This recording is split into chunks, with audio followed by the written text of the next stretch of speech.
नमस्कार दोस्तों, मैं अंकुर उपाध्याय स्वागत करता हूं आप सभी का आपके अपने YouTube channel share market analysis में। दोस्तों, यहां पे मैं बात करूंगा आप सभी के साथ ट्राइडेंट के स्टॉक के बारे में। ट्राइडेंट की बात करें तो इसके नंबर्स काफी ज्यादा शानदार आए थे एंड रिजल्ट्स के बाद स्टॉक लगभग 3-4% भागा भी था आई थिंक, लेकिन उसके बाद इस स्टॉक में दोबारा से आपने करेक्शन देखी है। 3185 के लेवल्स पे आज स्टॉक क्लोजिंग देता हुआ दिखा है।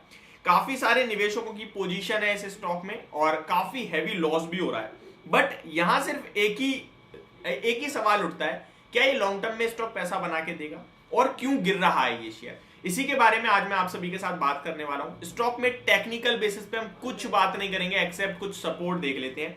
तो अगर दिख रही है तो देखिए, वैसे तो इस स्टॉक में कोई सपोर्ट दिख नहीं रही है। स्टॉक में एक कंटिन्यू फॉर्मेशन दिख रहा है साइडवेज टू नेगेटिव का, कंटिन्यू गिरता जा रहा है। जो लोज बनते हैं वो प्रीवियस लो से ज्यादा होते हैं, जिसे हम एक टेक्निकल टर्म में बोलते हैं lower lows and higher lows का चार्ट पे फॉर्मेशन।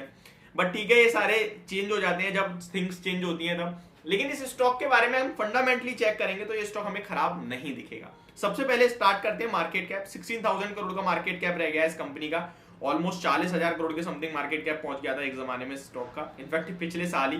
बट अभी ये 16,000 करोड़ का मार्केट कैप रह गया इस कंपनी का। अगर इस कंपनी के बारे में मैं आपको बताऊं तो 2020 में कंपनी ने एक विजन लॉन्च करा था। 2025 तक का विजन, जिसमें कंपनी अपने रेवेन्यू को ऑलमोस्ट 25,000 करोड़ पे पहुंचाने की बात कर रही थी, एक नेशनल ब्रांड बनने की बात कर रही थी। तो मतलब बड़े प्लान्स थे कंपनी के। यहां पे कंपनी के बारे में बता दें तो Trident limited, the flagship company of the Trident group, is a leading manufacturing of yarn, bath linen, bed linen and wheat straw based paper, chemicals and captive power. Currently the company has manufacturing facilities in Barnala Punjab and Budhni Madhya Pradesh. ठीक है जी, ये तो हो गई आपके लिए बात। इस कंपनी के आपको प्रोडक्ट्स का पता ही है, वही टॉवल्स वगैरह एंड कहीं ना कहीं बेडशीट वगैरह। ठीक है, इस कंपनी का रिटर्न ऑन इक्विटी 23.4% का है। रिटर्न ऑन इक्विटी क्या होता है? जो पैसा आपका बन रहा है इक्विटी पे, जो पैसा बन रहा है, फॉर एग्जाम्पल 1 लाख की इक्विटी पे 20,000 रुपए बने तो 20% हो गया। तो रिटर्न ऑन इक्विटी काफी अच्छा है, 23.4%।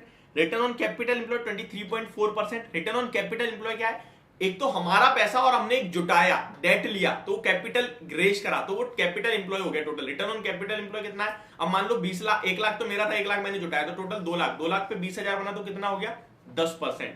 तो रिटर्न ऑन कैपिटल एम्प्लॉय। इसी तरीके से कुछ पैरामीटर्स हैं एंड पूरे स्टॉक को कैसे एनालाइज करना है। बैंकिंग स्टॉक के अलग अलग आपको पता है पैरामीटर्स होते हैं, कैसे एनालाइज करना है उन्हें, एंड रिजल्ट्स को कैसे पढ़ना है, कौन से स्टॉक को QOQ एंड YOY देखना है। ये सारी चीजें मैंने आप सभी के साथ एक कोर्स में लॉन्च करी है, जो कि कल करा है हमने लॉन्च, एंड उसका प्राइस हमने 749 रखा है, जिसमें आपको 5 वीडियोस मिलेंगी। लिंक आपको डिस्क्रिप्शन बॉक्स में दे दूंगा, आप जाके चेक जरूर करना। डेफिनेटली आप इक्विटी मार्केट का A to Z सीख जाएंगे। हमने नाम भी यही दिया है, fundamentals of equity market, share market का A to Z।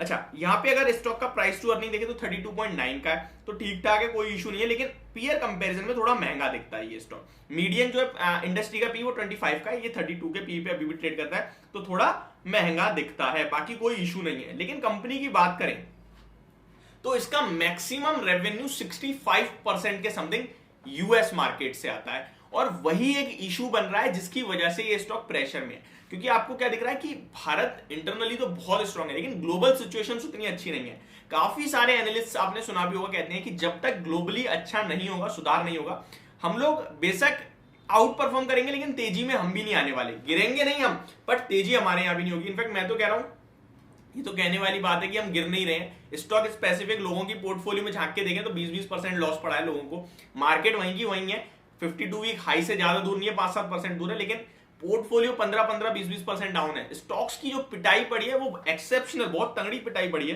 कंपनी के प्रॉफिट की बात कर लेते हैं एक बार। कंपनी ने दिसंबर क्वार्टर में 144 करोड़ का प्रॉफिट पोस्ट करा है, जो कि 37 करोड़ से बढ़कर आया था quarter on quarter. Year on year basis देखें तो 211 करोड़ के सामने 144 करोड़ का था।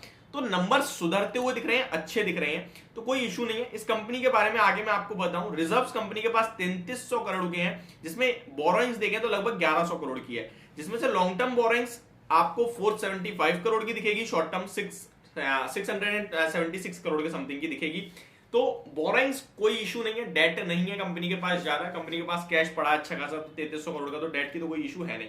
शेयर होल्डिंग पैटर्न देखें तो प्रमोटर 73% स्टेक होल्ड करते हैं FIS 2.36% है, इसका इंटरेस्ट नहीं है। पब्लिक के पास 22.90% है।